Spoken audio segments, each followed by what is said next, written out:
Housing is the worst asset of all time.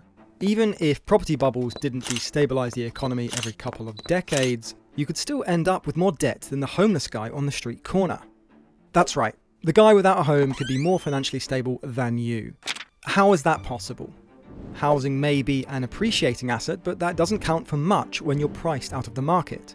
Oligarchs buy up city tower blocks but leave them empty. Corporations and yuppies gentrify locals farther away, and landlords are always finding more excuses to raise the rent to cover the mortgages on the home you're paying for. But don't worry, it gets worse. We're too late to reverse the situation. Transitioning property from communal ownership to individual ownership means the commodification of the basic human need for shelter has become so ingrained in our society, culture, and rights that Zoomers won't be the last generation to rent their entire lives. Perhaps in the distant future, nanobots and 3D printing will solve the housing crisis. Unfortunately, the best we can do now is learn from our mistakes to figure out the earliest opportunity to course correct. Or, at the very least, find a place to rest our head without draining our pension. After all, shelter predates any economic system. As soon as humans had evolved to walk upright, we were figuring out how to stay warm for the night.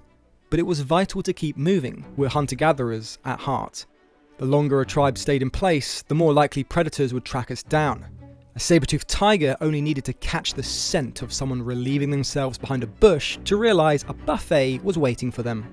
Caves were a primary source of shelter during the Ice Age, but once that thawed, our population increased. Sustaining numbers was easier if we stayed in one place, so we stopped being nomads and set up camp. A hunter-gatherer society is compelled to be communal. Selfishness is dangerous. But before any communists go wild in the comments section, let's remember it's much easier to make everything fairer when society is just a couple of other guys. Property wasn't viewed as anything other than something to share with people in your life for tens of thousands of years.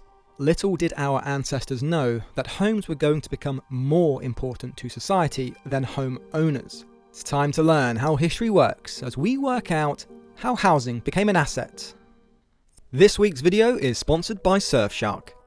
Surfshark is a VPN designed to keep your online activity private, secure, and unrestricted, no matter where you are in the world. When I travelled to China, I quickly realised that a lot of the websites and services I rely on, like YouTube and Instagram, were blocked.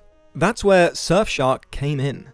With Surfshark, I was able to connect to servers back home and access all of my favourite content as if I'd never left. It really saved the trip. Whether you're travelling abroad or just want to protect your privacy online, Surfshark has you covered. Plus, you can use it on unlimited devices with one account, so my whole setup was protected. And don't forget, Surfshark offers a 30-day money-back guarantee, so there's no risk in trying it out. Visit surfshark.com/historyworks, or click the link in the description to get started today. It's around 2000 BCE. You're a Mesopotamian living in one of the Babylonian city-states. You're living in the most technologically and culturally advanced civilization so far. Gone are the huts made from animal pelts and tree branches. Now clay and rock is used to erect strong walls and even stronger fortifications. However, maintaining such a sophisticated abode requires more work than hunting antelope and gathering berries. So the Babylonians codified a legal text called the Code of Hammurabi. There are older examples of legal texts from the ancient world, but this one is the best preserved and best organised ever since it was carved sometime around 1700 or 1800 BCE. Aside from containing poetry and history, it also contains details on property ownership, such as regulating property transactions, including penalties for disputes. For example, according to Law 42, if a farmer rents land to cultivate food but loses a harvest to natural disasters, then he doesn't have to pay that year's rent. But another law states that if a tenant farmer neglects the field, then he must pay the owner as if it had been cultivated. Simplistic as this was, it sets up the idea that the value of land can be speculative. Yet that only covers another human necessity: food. It's no surprise these laws were codified first because agriculture was vital for the entire state. But check out the later laws to see how the Babylonians figured out that formalizing ownership of private dwellings was vital for maintaining peace between citizens. One law explains that If a man rents a house and fails to pay rent, he can be evicted, and the landlord is entitled to the full rental fee. Don't worry though, tenants had rights too. According to one of the laws, if a builder constructs a house and it collapses, killing the owner, the builder must be put to death. If the collapse results in property loss, the builder must compensate the homeowner. Compare that to the renter's experience of any capital city, and it's fair to say the Babylonians must have been onto something. However, Babylonians did not own their fields or homes outright. Landlords and renters were not completely private because the city-states were communal enough that conceptually a home or field was just an extension of society. Construction couldn't exactly be done in secret, so everything was in the open and needed a green light from the higher-ups. Other cultures developed these ideas, like in Greece and Egypt. But by the time the Romans rocked up over 1,000 years later, they'd started to figure out that allowing citizens to own a home incentivizes them to defend the community.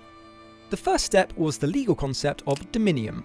These laws allowed citizens to own fields outright. They could be traded, bought, and sold with confidence because it was backed by a legal system. It was hardly our modern-day housing market, but it did one thing right that we never figured out: no real estate agent. But seriously, this move single-handedly made land an asset. The significance can't be overstated. Until this point, societies more or less viewed the things they lived on as something shared by everyone or something you borrowed from everyone else. Yet Rome's model gave civilians more of a vested interest in protecting their piece of society. Soldiers and veterans received land grants once their service was completed, particularly in newly conquered territories. Aside from the financial benefit to the military, it created a widespread stabilizing force. These benefits were extended to non-Roman civilians once they had citizenship. This way, making a home an asset not only helped Romans keep their society strong, it encouraged members of rival nations to participate as well. Imagine, you're some lowly farmer in Gaul, but once it was conquered you had a real shot at passing on your homestead to your offspring. Or at least that's how the invading Romans would have pitched it. Centuries later, home ownership would be reworked as an asset to restructure society. After the Normans took over Britain in 1066, the Domesday Book was written to tally who owned what and who owed whom. In essence, it was a way for William the Conqueror to streamline his kingdom, because now there was a way to track who was managing each part. That's right, the property ladder is the backbone of the feudal system. Under the early Roman model, turning land into an asset increased loyalty to society, but in medieval England they were used to increase a lord or duke's loyalty to the monarch. In some sense, it was more centralised than the Roman way, which was necessary for how often a lord or duke or whoever could come or go. Yet these changes were noticed by those in charge. For the average person, the amount of land or property they owned had no real difference to the ancient Roman counterparts. As for nobles, it was a game changer. Land and the homes on them came to symbolise wealth and status. And as land ownership became more inextricably linked with national defence, the land grants became hereditary. The result was a culture where land was closely associated with power. The bigger the home, the greater the power. But for the day-to-day pauper, not much changed. And that continued for centuries. Give or take a few Florence merchants in the 1400s who managed to reach the top rungs of society, for most people owning a home was a problem. Rent and landlords were another thing to worry about, and another way for the elites to walk all over the little guy. And with agriculture and trade as the main moneymakers, there wasn't much economic sense to rethinking how homes worked as an asset. But then everything changed at the dawn of the 18th century. The Industrial Revolution shifted economics away from farming and merchants and towards production and factory ownership. This meant more factories needed to be built and homes for workers to live in. So something was invented that changed everything all over again: mortgages. Given the home's importance in modern society, lenders began viewing homes as assets which could be used as collateral for a loan. It makes sense. If a business goes bankrupt, the bank can't always go after the business's assets, but the bank could always take back the farm to sell on. And to that same end, a home is just another asset the bank could go after to recoup their losses, or even make a profit. Imagine that, banks kicking people out of their homes because it's a simpler way to make a quick buck. So when you factor in the spread of factories and urbanization, it's no surprise that homes became an indispensable financial tool. Not just for wealthy landowners, but also the middle class. Before, debt was bad. Now, debt was good. It helped you get a home without waiting to inherit one. It helped you move location and find work. It helped you get that status symbol earlier in life. For the first real time, a housing market was born.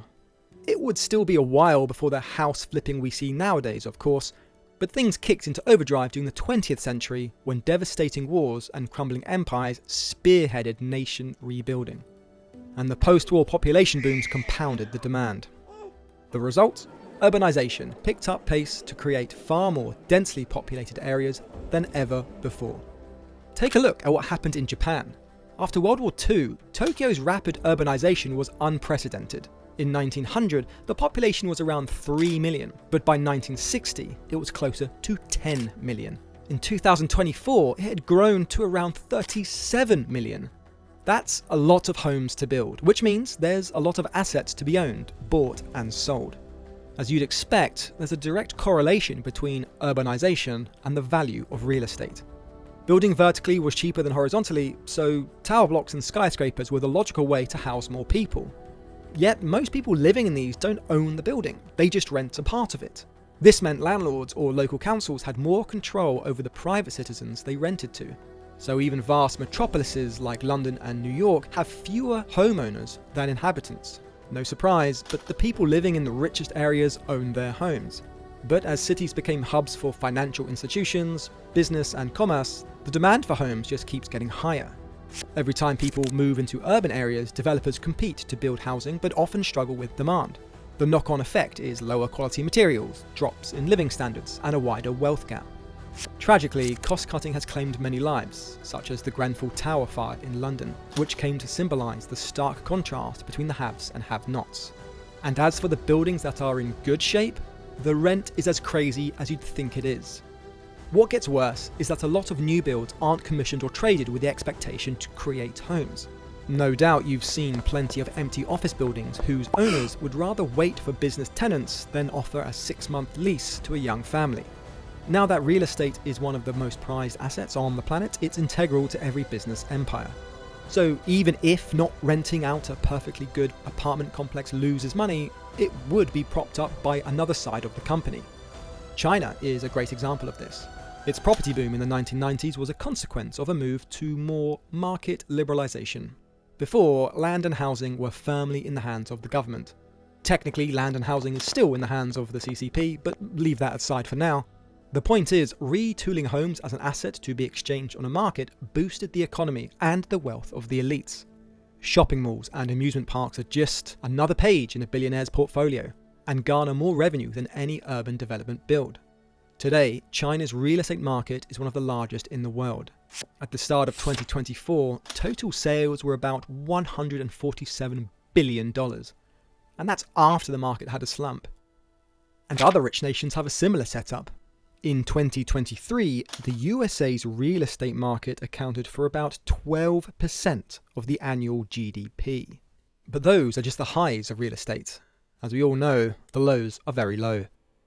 Commodifying homes into an integral part of your nation's system was bound to cause some problems, like a little thing called the 2008 financial crisis. As we all know now, banks gave bad mortgages to people they knew couldn't pay them back. Now, whether or not those people should have known better than to seek out flashy homes they couldn't afford is for you to fight about in the comments section. The real focus is how the global economy was tanked by home ownership.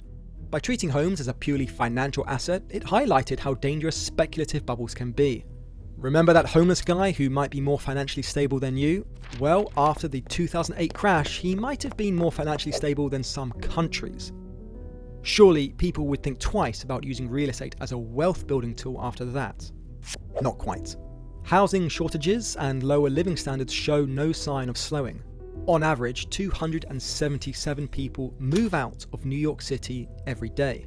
People are living with their parents longer and seeking alternative lifestyles far away from the city. But maybe that's a good thing. Remote work and the internet don't even make offices necessary anymore. AI and automation are poised to replace menial physical labor. So maybe living with an extended family is going to be better, not just for your wallet, but also for your spirit. Maybe this is nature's way of healing itself. Maybe returning to the tribe is a good thing, where we can live at a slower pace and enjoy a more fulfilling life.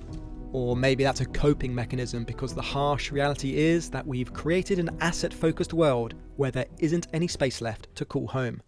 If you liked this video, check out our one on the 400-year cycle of real estate. And be sure to subscribe to keep learning how history works.